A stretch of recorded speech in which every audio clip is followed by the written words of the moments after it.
Baturalp Turizm Şirketler Grubu Hamdi Sarıca Kültür Kervanı'nı sunar. Profesör Doktor Hüseyin Muşmal, Selçuk Üniversitesi Edebiyat Fakültesi Tarih Bölümü öğretim üyesiyim. Beyşehirliyim.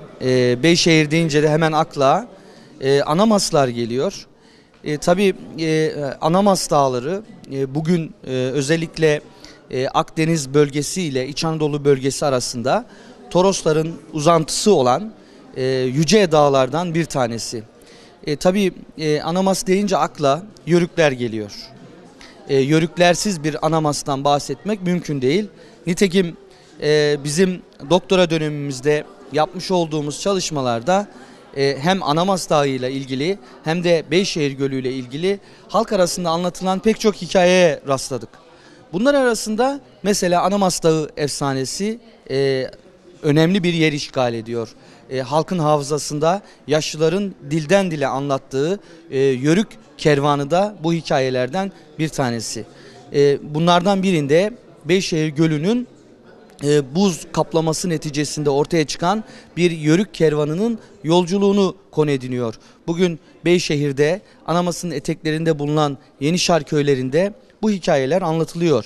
Bir Yörük kervanı birazcık da güzlemesini uzatmış ve Beyşehir Gölü'nün buz tuttuğu bir mevsimde üzerine yağan kar nedeniyle akşam karanlığında yolculuğa çıkmak zorunda kalmış ve bu yolculuk sırasında da kocaman Anamas'ın eteklerinden uzak bir ovayı, yani gölü çöl zannederek bir yol hikayesiyle karşılaşıyoruz. Nitekim Beyşehir'e vardıklarında buranın çöl değil de göl olduğunu anlayınca hemen devesini yatırıp kurban etmiş. Bugün Beyşehir'de bu hikaye anlatılır. Yani Beyşehir'deki Anamasların, Beyşehir'deki Yörüklerin hikayelerini Osmanlı belgelerinden de görebiliyoruz. Aslında Türkler, yani Yörükler, öz Türk olan Yörükler, Oğuz olan Yörükler Anadolu'ya geldiklerinde 13. yüzyılda ta Orta Asya'dan, Türkistan'dan, Horasan'dan Anadolu'ya geldiklerinde Anadolu'daki pek çok yeri yurt edindiler. İşte bunlar arasında Beyşehir ve Yenişar havalisi de vardı. Nitekim biz Osmanlı arşivlerinde yapmış olduğumuz incelemelerde ta geriye dönük kaynaklarda atıfları da zaman zaman görebilmekteyiz. 13. yüzyıldaki Beyşehir bölgesindeki köylerin isimlerine baktığımız zaman bunların Oğuzların 24 kolundan, onların isimlerinden oluşan köyler olduğunu görüyoruz. İşte Beyşehir'e bakıyoruz, Bayat köyü var, bakıyoruz Bayındır köyü var, Avşar köyü var, Salur köyü var, Çepli köyü var. Buna dair özellikle akademisyenlerin yapmış olduğu çalışmalarda da bu köylerin varlıklarının Osmanlı'ya kadar ulaştığını görüyoruz.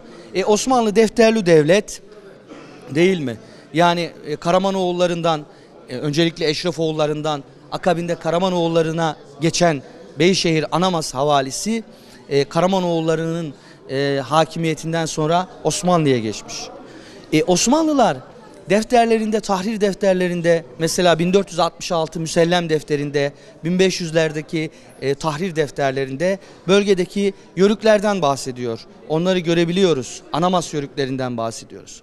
Anamas Dağları 3 tane ilin kesiştiği bir noktada bulunuyor. Bu 3 il önemli aslında. Yani Anamas Dağı'nın zirvesine çıkan bir kişi o 2900 metrelik zirveye ulaştığında Dedegöl Dağları'na 3 coğrafyayı çok net bir şekilde görür. Yani Yörükler kafalarını kaldırdıklarında Anamas'ta Isparta'yı görürler, Antalya'yı görürler, Konya'yı görürler. Çünkü Anamas bu 3 ilin kesiştiği bir nokta. İşte Yörük hikayesi de burada başlar. Yani Isparta'da Antalya ve Konya arasında mekik dokuyan Yörüklerden bahsetmemiz gerekiyor Anamas deyince. Anamas eteklerinde Ali Efendi Yaylası'ndan, Genek'ten, Çataloluk'tan, Dumanlı'dan bahsetmek gerekiyor. Anamas deyince Melikler Yaylası'ndan bahsetmek gerekiyor. Kızoluğundan bahsetmek gerekiyor. Bizler de çocukluğumuzu o yaylalarda geçirdik. Anamas'ın eteklerinde geçirdik. Ve Yörüklerin o yaşayışlarına şahit olduk. Bir Yörük çocuğu olarak ben de Kurucova'da bir Yörük ailesinin çocuğu olarak aslında dünyaya geldim. biz de o yaylalarda Yörüklerin yaşantısına şahit olduk ki şunları gördük. Antalya'dan o kışlayan Seriki cemaatine ait işte Sarıaballılar, efendime söyleyeyim, bir sürü yörük, eski yörük, döngüşlü gibi yörük kollarının, yörük boylarının Anamas'ın eteklerine gelip yayladıklarını görüyoruz. Bakın bunu Osmanlı belgelerinde de aslında benzer şeyleri görmek mümkün. Çünkü Osmanlı bu köylerin pek çoğunun yörük köyü olduğuna işaret ediyor. Mesela tahrik kayıtlarında Keçilik'in bir yörük köyü olduğu net bir şekilde yazılı. Oğul Beylerin bir yörük köyü olduğu yazılı. Kadim yörük olarak nitelendirilmiş olan yörükler var. Bu yörükler aynı zamanda Anamas Dağları'nı sadece yaylamak ya da güzlemek için kullanmıyorlar. Aynı zamanda da bir güzergah. Anamas Isparta'ya geçit veriyor. Anamas Konya'ya geçit veriyor ve Antalya'dan kalkan yörükler Isparta'ya ulaşırlarken, Akşehir'e kadar ulaşırlarken Anamas'ın eteklerini kullanıyorlar. Sultan Alaaddin Keykubat da öyleydi. Kubadabat Sarayı'nı gelip Beyşehir Gölü'nün kenarına kurarken bu yol güzergahını, tarihi tecrübesini de içine alan bu yol güzergahını buraya koymuştu. Yani yörükler 1000 yıllık bir tecrübeye sahip. Türkiye topraklarında 1000 yıldır yörüklerin kondukları, geçtikleri yerler bir tecrübe. Bizler de tarihte, Osmanlı tarihinde bir akademisyen olarak bu Anamas'ın yörüklerinin hikayelerini, efsanelerini bir araya getirmek için bir çabanın içerisine girdik. Nitekim Horasan'dan kalkıp Anadolu'ya gelmiş Eşref Bey'i, Eşrefoğulları'nın kurucusunu hem de biraz da popüler bir alana hitap etmek için 3 ayrı roman halinde kardeşim Fatih Babaoğlu ile birlikte yayınladık. Arzu ederseniz hemen ben bir parça o romanlardan bir tanesini, mesela Bey'i size takdim edebilirim, gösterebilirim. Bey romanını. Bu özellikle Bey romanı bizim Fatih Babaoğlu ile birlikte Bey ismi tesadüfi değil. Yani bir yörük romanı aslında. Yani yörüklerin belki Anadolu'daki göçünü ya da yaşayışını anlatmıyor ama Horasan'dan kalkıp gelen yörüklerin, öz be öz Türkmenlerin biri olan Eşref Bey'in Anadolu'ya göç hikayesini anlatıyor. Horasan'dan Beyşehir'e gelmiş ve bu Beyşehir'deki konağını Gurgurum denilen yerde kurmuş olan Eşref Bey'in hikayesi, yörüklerin göç hikayesi. Göçlerde öyle acılar var ki, yani göçler bir ayrılık, göçler bir hüzün. İşte bunu Eşref Bey'in hikayesinde de görüyoruz. Bu göç sırasında yörükler anne babalarını bir yere defnetmek zorunda kaldılar. Belki bir obaya babasını defnettiler, bir obaya anasını defnettiler, kardeşini defnettiler. Her obada, her yaylada belki bir canından bir parçasını bıraktılar. Türkler böyle konar göçer hayatın içerisindeki acıları, hüzünleri de taşıdılar birlikte. Hikayelerini aktardılar, türkülerini aktardılar. İşte biz de bu romanda, Bey romanında bu hikayeyi anlattık. Aslında çok takdir topladı ve devamını biz bu surette yazdık. Nitekim hemen onu da bahsetmek istiyorum. Sultan romanı. Yani yörükler bey olur da yerleşince sultan olmazlar mı? Sultan olurlar. Nitekim bir de sultan romanını yazdık.